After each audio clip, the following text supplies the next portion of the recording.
অপু পুরান ঢাকার দুষ্টু মিষ্টি একটা ছেলে। সে ছিল ভীষণ কল্পনাপ্রবণ। এক ভোরবেলা সে এক অদ্ভুত স্বপ্ন দেখল। সে নিজেকে আবিষ্কার করলো এক আলো ঝলমলে ঈদের মেলার ভিতর। চারপাশে রঙিন দোকান, সেমাই মিষ্টির সুবাস আর মানুষের হাসি খুশিতে এক পবিত্র পরিবেশ। হঠাৎ অপু দেখলো এক যুবক আলেম সাদা জব্বা পরে ওয়াজ করছেন। ঠিক তখনই একটি চকচকে সোনালী মুদ্রা গড়িয়ে অপুর পায়ের কাছে এসে থামলো।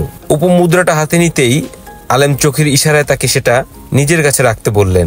অপু প্রথমে দ্বিধায় পড়লেও আলেমের শান্ত দৃষ্টি দেখে মুদ্রাটা রেখে দিল।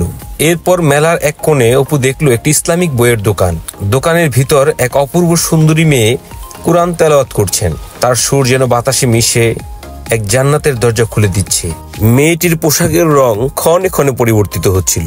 অপু এগিয়ে গিয়ে মেয়েটির হাতে মুদ্রাটা তুলে দিল। মেয়েটি বলল, এই মুদ্রা শুধু সত্য আর পবিত্র হৃদয়ের জন্য। এখন তুমি দেখতে পাবে যা অন্যরা দেখে না। তারপরে মেয়েটি তেলাওয়াতের সুর বদলে দিল, আর চারপাশে আলো ঝাপসা হতে হতে অপু এক নতুন জগতে পৌঁছে গেল। সেই জগতে ছিল রঙিন পাহাড়, তাসবিহ পাঠরত পাখি, আলোয় ভরা ফল আর রূপার মতো পবিত্র নদী। চারপাশ নিঃশব্দ, কেবল ভেসে আসছিল সেই মেয়েটির তেলাওয়াতের সুর।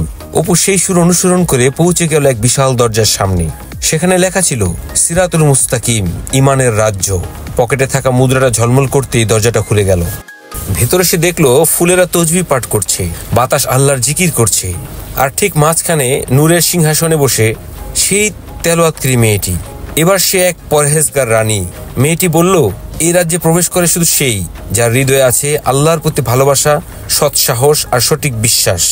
তারপর হঠাৎ অপুর নূরের পাখা গজিয়ে উঠল, আর অপু সেই পাখায় ভর করে উড়ে চললো আরো গভীর রহস্যর দিকে। কিছুক্ষণ পরে অপু এক ঘাস মরণ উপত্যকায় নামলো। সেখানে সব প্রাণীরা আল্লাহর প্রশংসা করছে। তারা বলল, অপু এসেছে, ইমানের বীজ তাকে বেছে নিয়েছে। তাদের একজন জানালো সেই সোনালী মুদ্রাটি ছিল হেদায়েতের চাবি। তারা বলল, এখন তুমি পারো আমাদের রাজ্য রক্ষায় সাহায্য করতে। অপু জানতে পারলো এক ছায়া এসেছে আলোকে গ্রাস করতে।